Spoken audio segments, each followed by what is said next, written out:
Bienvenidos a AFZ Profundo, el programa semanal en el que se analizan a profundidad temas políticos, económicos y sociales de gran impacto que evolucionan sin estar bajo la lupa diaria de la sociedad. AFZ Profundo. Muy buenos días, de nuevo es domingo y nos encontramos en AFZ Profundo. Le pido disculpas porque estoy completamente afónico. Luego del asueto de Semana Santa hemos quedado bastante lesionados, pero hoy tengo una gran satisfacción, un gran honor, un gran orgullo de compartir con personas a las cuales he admirado a través del tiempo, porque conozco su labor, conozco su trabajo en un sector tan importante, vital, el cual yo considero el motor de las economías de los países que hoy en día se consideran desarrollados o en vías de desarrollo. Y vamos a hablar del sector de la energía, del sector de la generación, del sector que mueve la industria, que mueve el turismo, que mueve a una nación. Y para eso tenemos a Roberto Herrera, con el cual me honro en tener una relación de amistad de muchos años. Roberto es el director ejecutivo de InterEnergy, una empresa muy importante, líder en el área del Caribe y en República Dominicana, y también con Marcos Ortega, que es el director legal de esta empresa. Ambas personas con una vasta experiencia en este mundo de la energía, en este mundo de la comercialización, generación y transmisión también, ¿por qué no?, de lo que es nuestro sistema eléctrico. Vamos a hablar de nuestra matriz energética, vamos a hablar de qué manera se ha diversificado este sector. Y yo quisiera comenzar por preguntarle a Roberto, para que usted, que está en su hogar, se edifique y al igual que yo conozca y pueda penetrar y empaparse sobre las intríngulis de este sector. ¿Qué es InterEnergy, Roberto? Bueno, ante todo, muchas gracias por la invitación. Siempre un placer. El honor es mío. Compartir contigo ahora en esta etapa de este programa AFZ Profundo. En realidad, los agradecidos somos nosotros los que tenemos esta oportunidad de compartir en el día de hoy acá en tu programa. InterEnergy es una empresa propietaria de activos operacionales en diferentes países. Nace en República Dominicana originalmente, y de acá se expande a Jamaica, Panamá, a Chile y más recientemente al Uruguay. Nosotros en República Dominicana, pues Marcos y yo compartimos las posiciones que mencionaba, con la responsabilidad principal acá en República Dominicana, y en mi caso en particular, pues también tengo el privilegio de ser miembro del Consejo de Directores de la empresa, y de una forma u otra pues también sé qué está pasando en los demás países donde colegas ostentan posiciones similares a la mía, gerenteando o regenciando esos activos operacionales. Principalmente nosotros estamos en el área de generación eléctrica. Sin embargo, en República Dominicana también tenemos una empresa verticalmente integrada que genera, transmite, distribuye y comercializa electricidad, y que es muy conocida en el este del país sobre todo, que se llama el Consorcio Energético Punta Cana Macao. Es una proveedora de soluciones energéticas, principalmente a esas zonas turísticas del país, donde desde hace ya más de 30 años pues operamos. Qué bueno destacar que es una empresa que se ha destacado por la excelencia de sus servicios y que ha sido un gran soporte y aporte al desarrollo del sector turístico más importante, de nuestro principal polo turístico, que es el del este del país. Yo recuerdo cuando ejercía los roles y las funciones de presidente de la Comisión Nacional de Energía, que tuve la oportunidad de compartir con Rolando, con Roberto, con el staff de esa empresa, y ver en verdad cómo se hacen las cosas y cómo se hacen las cosas bien, cómo ellos con una alta sentido de la responsabilidad, pero también con un criterio muy técnico y, si se quiere, científico, han desarrollado esa empresa. Una empresa que incluso tiene una línea dedicada que fue aprobada en el gobierno del expresidente Leonel Fernández, precisamente en mi gestión al frente de la Comisión Nacional de Energía. A mí me gustaría también que Marco pues, nos diera algunas pinceladas de cómo ha ido evolucionando, consolidándose el marco legal para las inversiones en este sector que es vital para el desarrollo presente y futuro del país. Claro que sí. Sumarme en primer lugar al agradecimiento del señor Roberto Herrera a la invitación que nos hace a su programa. Nos sentimos altamente distinguidos. En cuanto al marco jurídico de la República Dominicana, evidentemente la Ley General de Electricidad es la pieza angular, o la columna vertebral. Hablamos de la 112. De la 12501. De 12501, perdón. Que es la Ley General de Electricidad. Perdón, sí. Que se promulga el 26 de julio del año 2001 y a partir del cual se desarrolla toda la normativa legal y da pie y cabida al nacimiento de las instituciones del sector eléctrico. De ahí se desprende también el reglamento de la Ley General de Electricidad. En su gestión también una pieza legislativa también muy importante fue la Ley 5707 sobre incentivos a las energías renovables. Y los regímenes especiales. Correctamente, y su reglamento de aplicación. Qué bueno apuntalar, y no lo hago en términos personales, sino del equipo que trabajó con nosotros ahí y de todas las empresas del sector que también estuvieron durante todo el trayecto trabajando y apoyando en el sector privado y en el sector público. Esa ley es un ejemplo. Un ejemplo porque fue la primera y única ley que en el país ha aprobado sus reglamentos dentro del plazo que establece la misma ley. Perdón. No, con mucho gusto.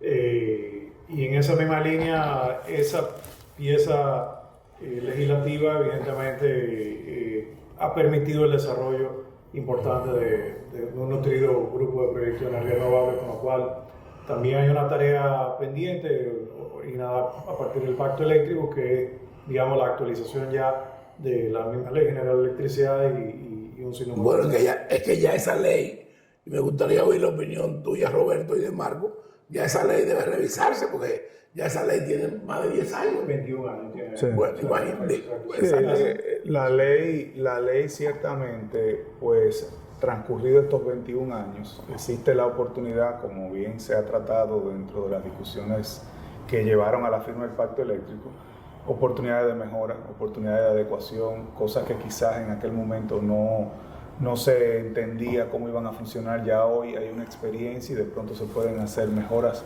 importantes para facilitar pues el mismo cumplimiento de la misma ley, ¿no? Yo quiero recordar y hacer honor también, porque hay que ser justo y hay que reconocer a quienes hacen aportes a una nación, a un país. En este caso me estoy refiriendo al Centro Nacional de Energía Renovable de España, el CENER, en la persona de Juan Ormazábal.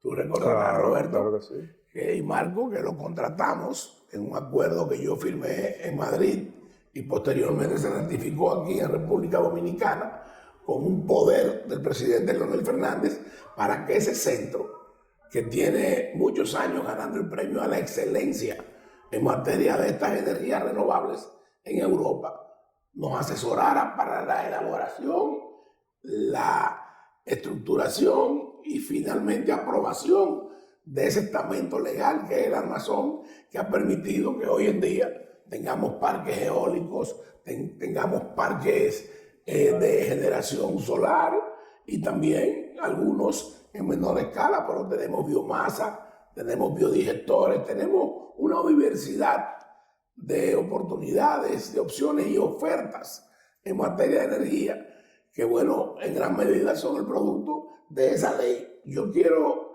señalar lo siguiente y quiero de alguna manera dejar claro que no es la opinión de Roberto ni es la de Marco, es la mía, Arístides Fernández Succo. Creo que fue un grave error en la administración del expresidente Danilo Medina, por recomendación de quien dirigía la Dirección General de Impuestos Internos, mutilar esa ley en el sentido de reducir el deducible, la facilidad, la oportunidad que se le daba al inversionista de deducir hasta un 70% de su inversión en los primeros años de puesto en vigencia de la ley y de entrada en operación de esas empresas.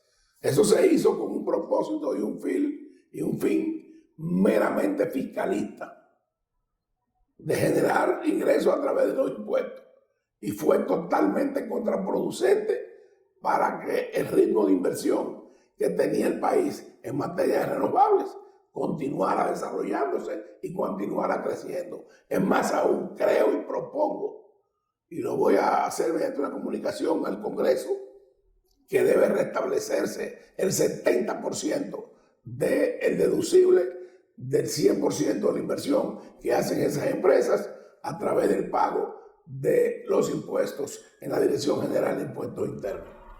Vamos a continuar con esta interesante entrevista, y yo quisiera que habláramos, Roberto y Marco, habláramos del mix de energía que ustedes manejan, sí, y cómo está compuesto. Sí. Bueno, en el caso de nuestras empresas, pues nosotros siempre hemos tratado de estar adelante de las tecnologías y abrazando las innovaciones que estas brindan. Y en ese sentido, pues nuestro grupo fue pionero en lo que fue el primer parque eólico del país, el Quillo de Cabrera, que está en Los Cocos, en Pedernales. Bueno, tengo que decir con toda modestia, pero muy orgulloso de ello, de que fui quien lo firmó. Así es. Y quien consiguió que el poder del presidente Fernández para que ese parque pudiera funcionar, porque como son todas las cosas del país, y ellos dos no lo van a decir, vuelvo y digo, lo digo y lo asumo yo.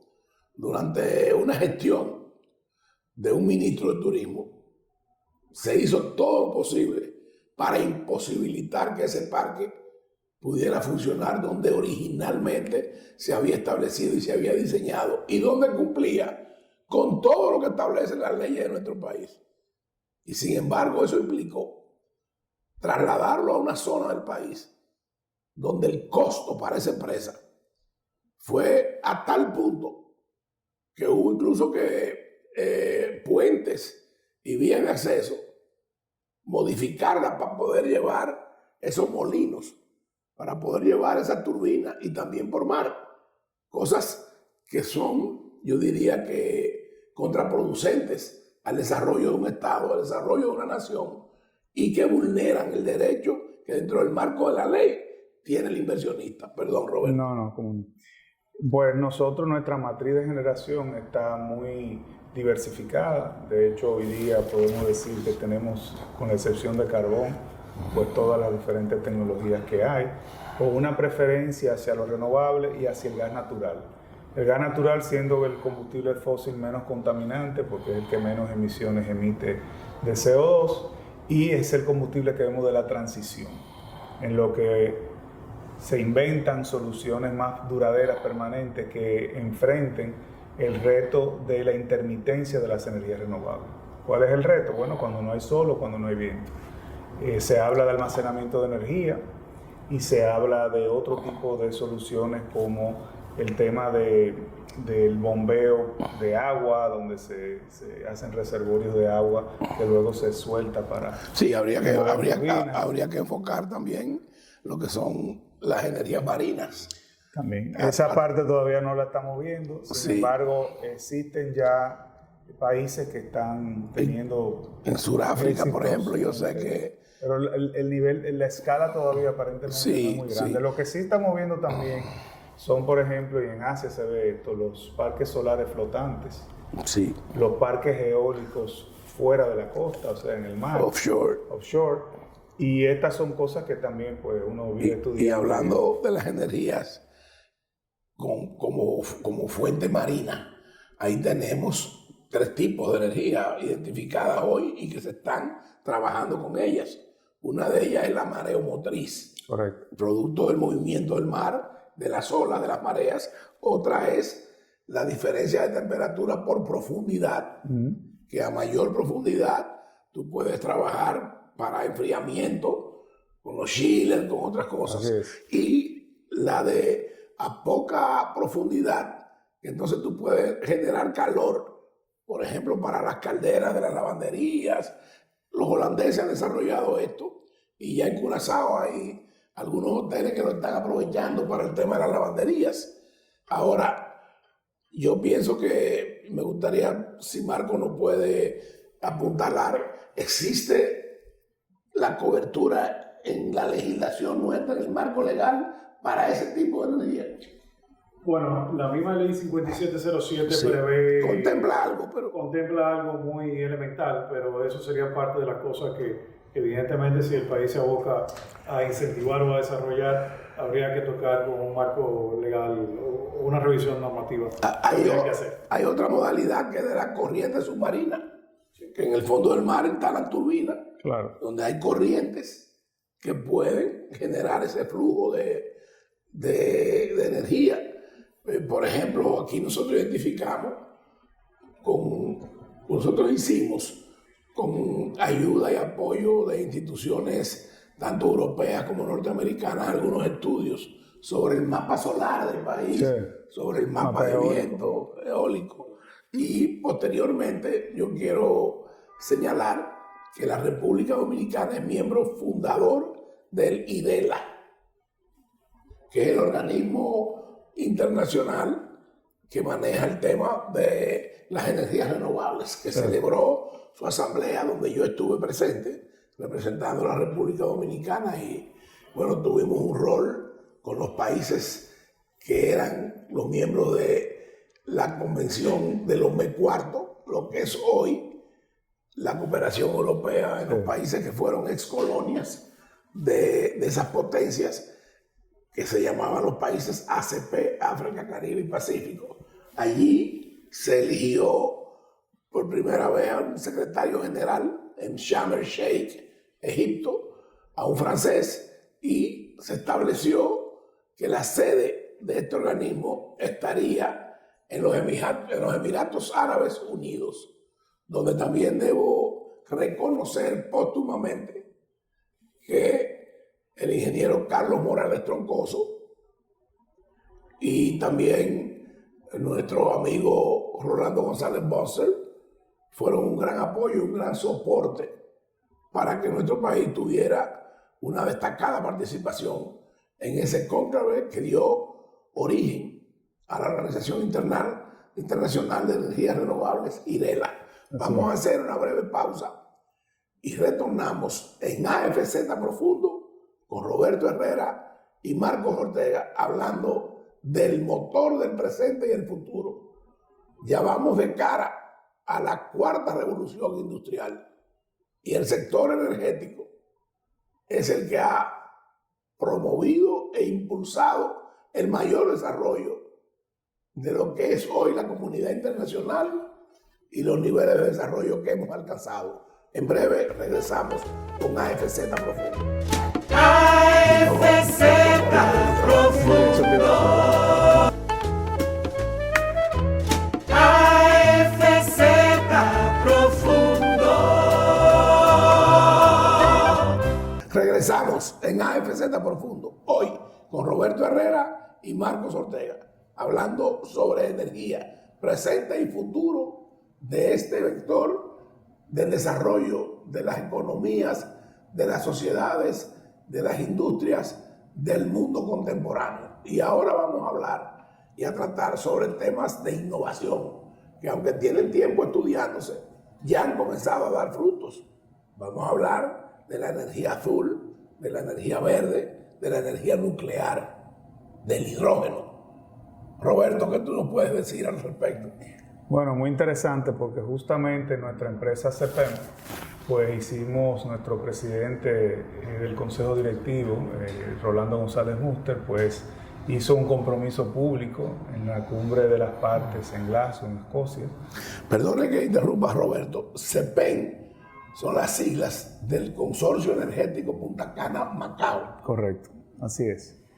Y en ese cónclave, pues, don Rolando hizo ese compromiso que luego ratificó ante el presidente Luis Abinader, el ministro de Turismo y algunos hoteleros que nos acompañaron en el marco de la Feria Internacional de Turismo FITUR, donde se hizo un compromiso para que en los próximos años, pues, el CPEM sea una empresa cero emisiones. Y para ello se ha embarcado en un proceso de aumentar todo lo que tiene que ver con la generación de energías renovables, con el propósito de producir hidrógeno verde. Qué interesante. Ese hidrógeno verde sería utilizado a su vez en turbinas, que garantizaría que la continuidad de esa energía que se produce en exceso del sol y del viento, pues permita mover de una manera verde, de una manera limpia, cero emisiones, turbinas de hidrógeno que están en proceso de ya existir, turbinas que puedan generar un 100% utilizando hidrógeno verde. Un producto que ya hemos visto que funciona. Está el tema de los costos, que hay que ver, pues evidentemente, lo que todo esto representa. Sin embargo, hay que hablar de que esa materia prima es la más abundante que existe en el mundo. Así es. Por eso es que hay que producirlo de la manera más económica, que sería a través del uso de energías renovables como el sol y el viento. En ese sentido, pues, estamos inmersos en los estudios. Hay un equipo de trabajo dedicado 24/7 a este tema, del cual Marco y yo también, en cierta forma, pues, participamos. Y ese equipo está viendo tierras, está viendo opciones de proveedores, de soluciones para este tipo de tecnología, donde los asiáticos, Corea, Japón, pues tienen un liderazgo importante, y donde en Hispanoamérica vemos como en España y en Chile, pues van un poco a la vanguardia con la implementación de estos temas. En cuanto al tema nuclear, pues... Cuando uno menciona la palabra nuclear, siempre se le dispara una alarma a la gente. Sí. Porque por desconocimiento, y algunos, con toda humildad lo digo, por ignorancia, como puedo ser yo uno de ellos, entendemos inmediatamente que estamos ante una situación como la de Chernobyl, o que pudiera ser para el uso bélico, como ahora mismo el líder ruso Vladimir Putin amenaza a la humanidad, no a Ucrania, no, a la totalidad de la humanidad, con utilizar armas nucleares. Pero no estamos hablando de eso. Estamos hablando de que la tecnología y la energía nuclear se usa incluso en los campos más avanzados de la medicina.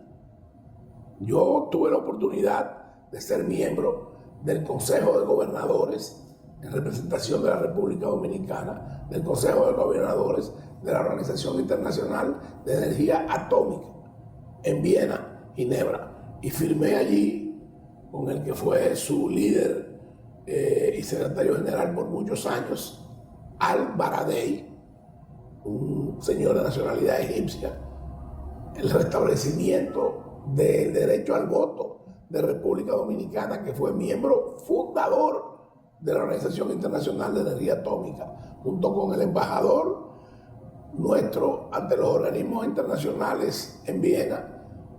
Quiero hacer un reconocimiento a esa labor que hizo el embajador Ramón Quiñones. Perdón que te interrumpí. No, por favor. En línea con eso, hace unas semanas veíamos como nuestro ministro de Energía, el ingeniero Antonio Almonte, pues estaba justamente en Viena, y pudimos ver en la prensa que se firmaron algunos acuerdos con esa agencia que usted mencionaba. Precisamente, y creo que es oportuno que usted lo dice, durante la gestión mía al frente de la Comisión Nacional de Energía, el señor Almonte, hoy ministro, había sido director ejecutivo de la Comisión Nacional de Energía en el gobierno del presidente Hipólito Mejía. Y había un evento en Viena donde se requería enviar un representante dominicano. Y bueno, dentro de las opciones que había, yo decidí y opté, bajo mi responsabilidad, enviar a don Antonio Almonte, un grupo de personas muy sectarias, de lo que en ese entonces era el comité político del PLD, partido de gobierno en ese momento, fueron donde el presidente Leonel Fernández a decirle que yo había enviado a un enemigo político a representar el país. Cuando el presidente Fernández me cuestionó y esto está el presidente Fernández vivo, está el señor Almonte vivo, bueno, y estoy yo para atestiguarlo. Y yo le dije, presidente, ¿qué usted quiere? ¿Que el país esté bien representado o que enviemos a una persona que por su afiliación política esté allí y no nos represente a la altura que se requiere? Y el presidente Fernández me dijo, evidentemente que usted entonces tomó la mejor decisión. Envía que esté en capacidad de representar al país en las mejores condiciones y con la mejor calidad y formación. Y así lo hicimos. Sí, efectivamente, el ingeniero Almonte es un experto en asuntos nucleares, graduado académicamente de escuelas en ese sentido importantes en el mundo y un gran conocedor del tema. Y por eso mencionaba que el tema nuclear ha dejado de ser un mito. Tenemos el caso de Francia. Francia pues tiene años y ahora redobla su apuesta por las energías nucleares, energías que son por demás, fueron declaradas renovables, energías que quitan la incertidumbre de estas fluctuaciones de precios que tienen los hidrocarburos y los cuales República Dominicana pues se ve impactada negativamente en vista de que al ser una isla pues nosotros dependemos de todo eso. Y que no ha sido solo este gobierno, sino todos los últimos gobiernos y que han tenido que enfrentar este tema. Qué bueno señalar que República Dominicana es un importador neto. Así es. Porque no producimos una gota de hidrocarburos. Así es. Pero consumimos como si fuéramos productores. Así es. Y pues ahora hay unas nuevas facilidades del mundo de la energía nuclear, donde existen lo que se llaman los Small Modular Nuclear Reactors, SMR, módulos nucleares de menor escala, pequeños, de 70 a 75 megavatios. Y que incluso hay en funcionamiento en la Argentina. En la Argentina inclusive hay más pequeños, hasta de 5 megavatios. Sí, yo traje aquí al país al que era el regulador de la energía nuclear en Sudamérica, el general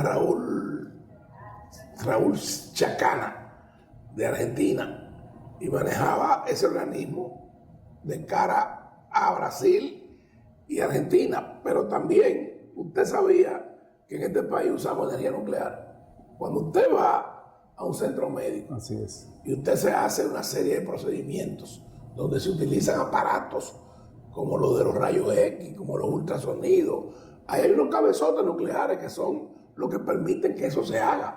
Incluso aquí hay protocolos para el debido cuidado, proceso, almacenamiento de eso.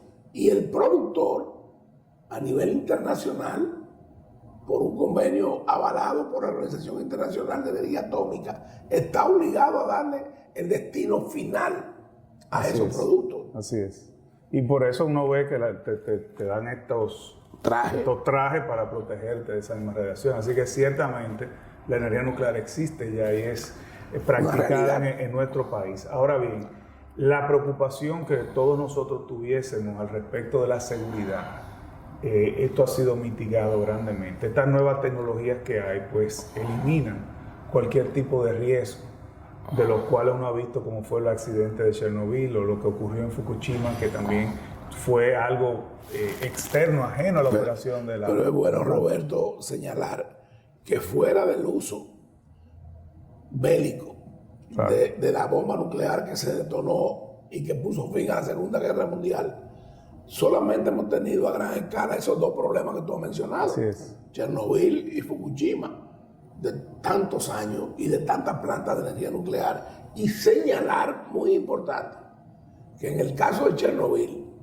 fue algo que está muy claramente establecido: mal manejo, descuido, deterioro, inobservancia de las normas de control y de seguridad. Y en el caso de Fukushima, bueno, entra el factor humano. También hay errores. Que eso pudiese pasar en cualquier tipo de tecnología de generación eléctrica. Si no se siguen los protocolos de seguridad y de control, pues también usted puede poner en riesgo el área aledaña que puede existir de esa planta eléctrica. Por eso en nuestro sector nosotros no relajamos con ese tema. Seguridad primero, segundo y tercero. Bueno, ahora mismo aquí, yo no quiero alarmarlo. Yo no quiero que usted se preocupe más allá de lo que la realidad nos puede plantear y nos presenta. Pero con los residuos que tenemos en Punta Catalina, con esas cenizas que son, digamos que ya el desecho del carbón que se quema, como una vez aquí hubo, no sé si ustedes recuerdan, el Rocash en Samaná.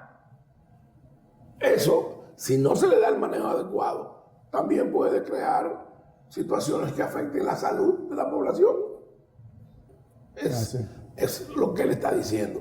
Protocolos de seguridad, de mantenimiento, con rigurosidad y con la aplicación responsable y adecuada para que las cosas estén bajo control. Así es innegociable. La seguridad en el sector energético es innegociable. Bueno, no y qué bueno que tenemos aquí en la República Dominicana, y no es una payola, porque yo no tengo comerciales de CEPEN aquí, una empresa como esta, que se está enfocando en el liderazgo de energías limpias, que es, a mi entender, la mayor generadora de energía en nuestro país y la que lleva el liderazgo de la generación en todos los órdenes, y de los combustibles fósiles y también de las energías renovables. ¿Ya están ustedes incursionando en la energía solar? Sí, claro. Nosotros tenemos, sobre todo en nuestra zona de concesión en el este, tenemos ya unos 4 parques solares. Estamos expandiendo uno de los más grandes que tenemos ahí en la zona. ¿Y de qué capacidad estamos hablando? Eso estamos hablando de unos 20 megavatios aproximadamente, porque esa zona es un poco más pequeña. Claro. Ahora, nosotros estamos en el proceso de desarrollar 50 megavatios más en el sur del país a nivel de energía solar, y como grupo pues tenemos también parques eólicos en el sur del país, y esperamos prontamente poder arrancar un proyecto nuevo en el norte del país. Uno de ellos lleva el nombre de una persona que fue quien nos ayudó a ubicar los terrenos donde está ese parque. Así es. Que lamentablemente falleció de tiempo, que fue nuestro amigo Quilvio Cabrera, que era el director del Instituto Agrario Dominicano, y se accidentó en la autovía de Samaná, falleciendo el pobre. Pero yo quiero que usted sepa que cuando nosotros estuvimos al frente de la oficina del Ordenador Nacional de la Convención de los MEC4, lo que son hoy los Fondos Europeos de Desarrollo, y le estoy hablando del año 1996, hicimos un estudio con un avión aerotransportado, con su radar, y entre otras cosas se determinó que, y lo ratificamos cuando estábamos en la Comisión Nacional de Energía con el CENER y una institución sin fines de lucro alemana que nos apoyó. Aquí hay una región del país donde es una de las zonas en el globo terráqueo, oiga y entiéndalo, en el globo terráqueo, que tiene más horas sol al día, más luminosidad, y es precisamente en Pedernales, donde durante todo el año, 365 días, hay más horas sol al día. Es decir, desde que despunta el sol hasta que el sol se pone. De eso estamos hablando, y mira el potencial que tiene el país para esa energía que es totalmente limpia. Sí, así es. Ahí el reto, como mencioné, es el tema de la continuidad por la intermitencia, porque si bien hay muchas horas de sol, pues cuando no hay sol, ¿qué hacemos? Entonces tenemos el mix. El tema de almacenamiento, o como estamos haciendo nosotros por el momento, es utilizar la energía menos contaminante o la fuente de combustible menos contaminante, que es el gas natural, para poder complementar esa generación. Pero también ustedes tienen la facilidad, porque lo han desarrollado, de poder disponer tanto de la energía solar como de la energía eólica. Sí, correcto. Y no hemos hablado, que ustedes todavía creo que no incursionan ahí, en la energía hidráulica. Correcto. Bueno, hay limitaciones en el tema de la energía hidráulica. Bueno, hay una ley que establece. El gobierno, por encima creo que son 5 megavatios, Marco, ¿verdad? 8 ya son 5. Solo el Estado. Ahora sí hay una solución, lo que se llama el pump hydro, ¿no? El almacenamiento en reservorios de agua arriba, y que uno esa agua pues la suelte para entonces mover una turbina como hacen en las hidroeléctricas. Yo recuerdo que cuando estábamos elaborando la ley 5707 de energías renovables y sus regímenes especiales, yo proponía que fuera 8 megavatios. Parece, por lo que me están diciendo, que en el Congreso finalmente se impuso el de 5 megavatios. Me parecía muy pequeño 5, pero hay muchos saltos de agua en el país que tienen potencial para 8, para 5, para 15. Sí, yo en particular te digo, yo pienso que no debía haber esa restricción. Creo que el Estado podría trabajar de la mano del sector privado en el sector de las hidroeléctricas, como se hace en muchos países. Por ejemplo, Roberto y Marco, hay comunidades aisladas que llevar el tendido eléctrico, llevarlo hasta allá, cuesta más que darle una solución puntual. Correcto, aislada, claro. Con un salto de agua y una turbina, Sí. o una mini hidroeléctrica. Sí. Y entonces aquí, no sé por qué de esa manera tan obcecada nos encerramos a que la generación hidráulica solo es potestad del Estado después de 5 megavatios. Que la transmisión también es exclusiva del Estado. Recuerdo todo lo que tuvimos que hacer para esa línea dedicada, sí, que va hasta Punta Cana. Entonces, hay que abrirse, hay que dejar que el sector privado contribuya y aporte al desarrollo, claro, dentro de un marco de cánones legales. Pero hay que permitirle al sector privado desarrollar su potencial. Sí. Vamos a hacer una nueva pausa y en breve regresamos en AFZ Profundo. Roberto Herrera y Marcos Ortega son nuestros invitados.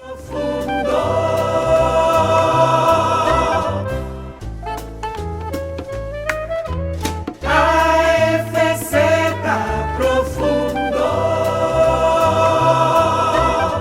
Hemos llegado al último segmento de este subprograma AFZ Profundo, tratando a profundidad los temas que impactan en la sociedad, en la economía y en la dirección del Estado, en el gobierno dominicano. Yo quisiera escuchar de parte de nuestros distinguidos invitados cuál es la visión que ellos tienen del futuro del desarrollo del sector energético en la República Dominicana, partiendo de que no hay ningún sector, ningún vector, ni ninguna actividad humana que incida más en la calidad de vida y en el desarrollo de las sociedades que el sector energético. Y yo le digo por qué brevemente. Llegue a su casa y usted quiere tener la cocción de sus alimentos, usted quiere tener una higiene adecuada y quiere ir a ducharse o quiere, ¿por qué no?, hacer sus necesidades fisiológicas. Usted va a un centro médico, usted va a una escuela.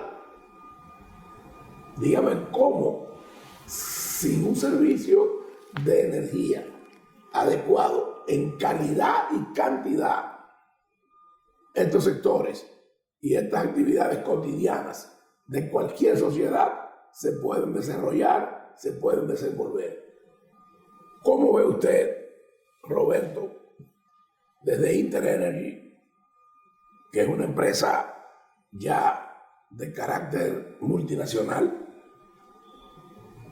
el futuro, el presente y el futuro de nuestro país en materia energética? Bueno, nosotros lo estamos viendo ya el futuro hoy. De hecho, nosotros en nuestra empresa CPEN, que la uso de ejemplo nuevamente, tenemos los primeros ciudadanos o usuarios inteligentes. Nuestra red es una red 100% inteligente. Eso significa que tanto el cliente como nosotros como empresa, pues sabemos todo lo que está ocurriendo en momentos de uso de esa energía en tiempo real. Eso permite que los clientes se sientan empoderados y tengan la conciencia del uso de esas energías, pero también permite saber cuando existe una avería, cuando hay algún problema de voltaje o de frecuencia, sin que esto represente una molestia al cliente. Hablar de ese tema implica hablar de también lo que hoy en día ya es realidad, las ciudades inteligentes. Así es. El Internet de las cosas. Ya habrá oportunidad, si nuestros invitados nos hacen el honor de volver a compartir con nosotros, de hablar de eso. De hablar de eso que para mucha gente le están hablando de ciencia ficción y hoy en día es una realidad. Yo tengo una propuesta mejor. A mí me gustaría invitarlo a que hagamos un programa remoto de AFZ Profundo en nuestro centro de monitoreo y podamos llevarle al público pues que vea estas innovaciones que desde hace unos años, desde el 2016, el 100% de nuestros clientes recibe gracias. Desde aquí veo los ojos de mi querido amigo y hermano José Méndez, cómo se iluminaron ahí cuando hablamos de eso. Yo acepto esa invitación y será algo, bueno, amazing para nuestro público. Sí. Yo creo que la gente estaría encantado de conocer algo así y de que es una realidad hoy en nuestro país. Nosotros igualmente pues hemos abrazado todo el tema de la movilidad eléctrica. Hemos facilitado a través de nuestra marca Evergo una red bien sofisticada de estaciones de carga que pueden ver en toda la geografía nacional, que ha acelerado la adopción del uso de vehículos eléctricos como manera de eliminar de nuevo la dependencia al uso de carburantes. Que es otro tema que debemos tratar. Lo que ese modelo que él ha hablado y ha dicho, movilidad eléctrica, representa el parque vehicular nuestro en gran medida obsoleto, muy viejo, que hay que renovarlo. La ley de incentivo a las energías renovables contempla, en el caso de la eficiencia y el ahorro energético, cosas que pueden facilitar ahí. Y yo recuerdo que en el año 2005, 2006, vamos a decir que fue el 2006, estábamos en Nueva York con el presidente Leonel Fernández y el presidente de este grupo de innovación y de desarrollo energético, Rolando González Buster, le dijo al presidente Fernández: venga, vámonos en este carro para que usted lo pruebe. Y era un carrito Prius. Correcto. Cuando la seguridad vio y el presidente Fernández se montó con don Rolando en el carrito. Y eso, cuando eso era un carro híbrido, no era eléctrico, era que tenía una batería y también combustible, pero era una innovación. Así es. Pues nosotros hemos desarrollado esta red de carga que no solamente ya está en República Dominicana, sino que también está hoy día en Jamaica, en Panamá, en Aruba, prontamente en México, en Paraguay, Uruguay. Y la misma pues ha venido a facilitar a que el que quiera dar el salto al vehículo eléctrico lo pueda hacer con la confianza de que siempre va a encontrar un lugar en su ruta para alcanzar el destino que quiere. Y dentro del rango de la autonomía de esos vehículos. Bueno, los vehículos eléctricos, ya hoy día hay vehículos eléctricos que tienen autonomía de hasta 800 y 900 kilómetros. Sí. Esto va evolucionando. O sea, lo que quiere decir que un vehículo que tiene autonomía de 800 o 900 kilómetros recorre de punta a punta 2 veces la isla. Sí, claro. Ahora nosotros, para enfrentar a aquellos vehículos que no tengan el reto, mejor dicho, enfrentar el reto que tienen los vehículos que no tienen esa autonomía, pues hemos desplegado estaciones de carga súper rápidas, que permitan que de una manera muy rápida pues puedan tomar carga y seguir a su destino sin tener ningún tipo de inconveniente. Y finalmente nosotros continuamos pues estudiando, evaluando, analizando estas nuevas tecnologías de las cuales ya hemos hablado, entre lo que está el hidrógeno verde, las energías nucleares, la energía maremotriz, entre otras, para ver cuál va a ser la que pudiésemos nosotros incorporar a nuestro mix. ¿Sí? Todas estas energías al final del día son energías verdes. Que son menos contaminantes al ambiente. Yo acabo de regresar de acompañar a mi esposa y mis hijos visitando al segundo de mis hijos en México. Y me sorprende que una nación como México, que es la segunda economía de América Latina, nosotros estamos más avanzados en ese aspecto de la movilidad eléctrica y de las estaciones de carga que ellos. Yo vi muy pocas allá. Sí, sí. Ciertamente Y tú estás anunciando que van a incursionar vamos allá. a entrar al mercado mexicano, Dios mediante, pronto, este año definitivamente. Déjeme decirle que yo acabo de regresar de Quito, Ecuador. Y esto quizás es una primicia en cuanto a mi iniciativa, no al proyecto en sí. Roberto, Marcos, yo acabo de ver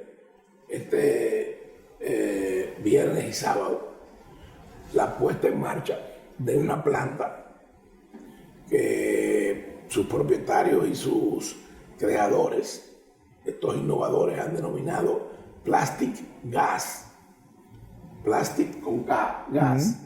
Usted lo puede ver en el internet, amigo televidente, que procesa residuos de los 7 plásticos existentes y los convierte en combustibles. En combustible que, por ejemplo, en el caso de la gasolina, pudimos comprobar y hacer la prueba de que llegaban a 102 octanos. Imagínense la pureza de eso. Y también producían querosén, Aptur, diésel, no recuerdo qué otro, con parafina. O sea que el mundo y la inteligencia humana busca, escudriña, se trata de diversificar y trata de innovar. Por un lado, para suplir necesidades básicas, fundamentales, necesidades existenciales, y por otro lado, para proteger el medio ambiente. Así es. Para garantizar a las generaciones futuras y a las generaciones presentes una mejor calidad de vida. Y en eso está enfocado esta empresa.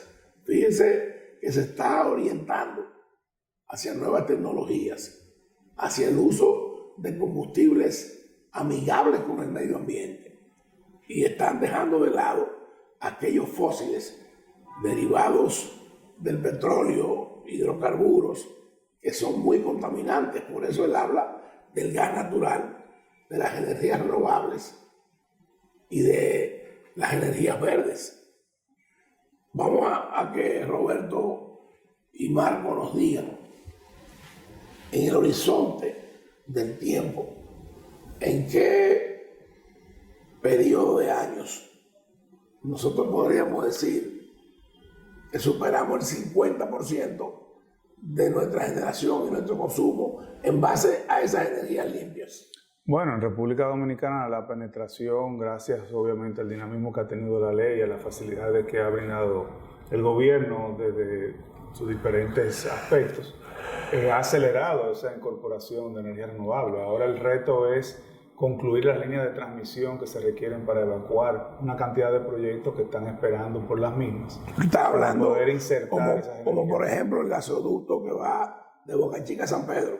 Ese gasoducto está construido, está operando desde octubre del 2020, pues hay 700 y pico de megavatios en esa zona que están operando utilizando el gas natural. Se está construyendo un segundo tanque de almacenamiento que debe estar listo el año que viene, Dios mediante, donde nuestro grupo es parte también del mismo, donde se va a poder suplir la demanda que tengan nuevos generadores o industrias que quisiesen utilizar este combustible. Pero por demás está también lo que son las concesiones que ya existen, que ha otorgado el gobierno dominicano a diferentes empresas, tanto para parques eólicos como para parques solares, que ayudarían a cumplir esa meta. Creo que el país hizo un compromiso de tener al menos un 25% de su generación en base a energía renovable, y creo que lo subió recientemente a un 30%. O sea que la matriz energética nuestra tendrá un mínimo de un 30% de renovables. Un mínimo, antes de que termine esta década, eso yo creo que va a ser más rápido, y creo que también nosotros somos bendecidos de tener una matriz de generación sumamente diversificada. Hoy día el 50% de esa generación que tenemos hoy día es basado en gas natural. También tenemos... Alrededor de un 18% es hidráulico. Tenemos hidráulica, tenemos carbón, que aunque tiene su tema, fue una decisión de Estado que está ahí, que es una realidad y que se está viendo cómo se puede enfrentar ese tema. para el tema de las emisiones sobre todo, y están también los demás combustibles que en cierta forma también en cualquier caso de emergencia, pues estas plantas tienen la capacidad de operar, estas plantas que fueron convertidas tienen la capacidad de operar con combustibles alternos como serían el diésel y el búnker. Sí, es una oportunidad. A nosotros nos tocó viajar a Cuba a ver unas turbinas que se habían convertido a gas natural, y en conversaciones del presidente Fernández con Carlos Morales Troncoso, Rolando González Bonster y conmigo, acordamos que yo fuera con Radamés Segura, el que era administrador de la sede, a ver esa conversión, y eran de unas turbinas Alstom que había en San Pedro, ¿te acuerdas? Sí, sí, claro. Hasta tuvimos presupuesto de cuánto iba a costar convertirlas. Pero yo quiero, antes de finalizar el programa, que tanto tú como Marcos me digan qué pasa en nuestro país, que desde que yo fui presidente de la Refinería Dominicana de Petróleo en el año 2004 hasta la fecha, estamos en el 2022, se está hablando de impulsar el desarrollo de nuevos proyectos, entiéndase, de terminales o de otras refinerías en el norte del país, y no acaban de cuajar esos proyectos, no acaban de materializarse. Bueno, yo en lo particular no tengo opinión porque sale del ámbito de lo que yo trabajo, como, lo que yo sí sé. Como un técnico de muy alto nivel, o sea, yo sí sé, es necesario. Yo sí sé que a nivel del suministro de gas natural es un suministro robusto, y con este segundo tanque que se está construyendo y la red de gasoductos que ya hay hacia el oeste de Caucedo y hacia el este de Caucedo, pues está sirviendo una necesidad y una demanda que existía, y se ha transformado la matriz de generación por una matriz mucho más limpia y por ende menos contaminante. Estamos totalmente de acuerdo, pero seguimos teniendo esa debilidad, seguimos teniendo esa carencia en el norte del país, y tenemos que buscar la solución. Tenemos que lograr que también en esa región disfruten de este tipo de energías limpias, y que pues liberemos a esa zona de energías obsoletas y también altamente contaminantes. Bueno, pero digo, solo para puntualizar, en el norte del país se han instalado una serie de parques solares y eólicos, sí, que superan lo que originalmente se instalaron en el sur. O sea, que esa región sí. Bueno, ahí está Poseidón. Cuenta eso con eso. Poseidón, Acuo, en Puerto Plata. Están unos alemanes con 100 megavatios solares. En Montecristi. En Montecristi. Sí. Está Agua Clara. Todo eso permiso. Están una serie de parques de energía renovable importantes. Y decir además que con este aumento en la generación en base a energías menos contaminantes, pues el sistema interconectado nacional lleva energía limpia a través de la red de transmisión. Claro, es lógico. Eso o sea que yo solo vuelvo, quería que no. Yo vuelvo e insisto en que debe haber una terminal de gas natural en el norte del país, y debe haberla para abaratar el costo del transporte y de la transmisión de esos combustibles. Yo quiero decirle con humildad y sin ningún tipo de intención de promover nuestra gestión, que si no el 80% o el 90% de los parques eólicos y solares que están operando hoy en día en nuestro país fueron aprobados en nuestra gestión al frente de la Comisión Nacional de Energía de 7 años, desde el año 2006 hasta el año 2012-2013. El país debe, entiendo yo, que reconocer el esfuerzo que hizo el presidente Leonel Fernández porque se aprobara esa ley de energías renovables. Cuando él me juramentó al frente de la Comisión Nacional de Energía, me dijo, su primera encomienda es aprobar esta legislación que tiene 10 años en el Congreso y no se acaba de aprobar. Y bueno, se aprobó, nos tomó alrededor de 2 años trabajar, y ustedes como sector privado también participaron, como todas las demás empresas y todos los entes que componen el sector energético, el sector eléctrico del país, el organismo coordinador, la Superintendencia de Electricidad, la CDE, ¿qué le digo? Hasta el FOMPER participó en eso. Claro. Bueno, hemos llegado al final de nuestro programa.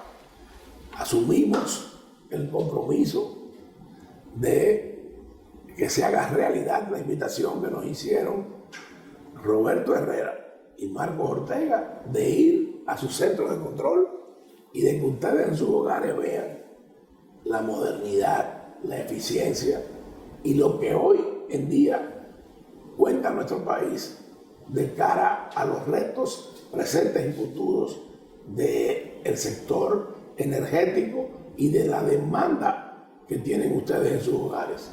Hasta el próximo domingo, cuando estaremos de nuevo en AFZ Profundo. Muchísimas gracias y feliz resto del día. Muy bien. Este programa sale a las 10 de la mañana en dos canales.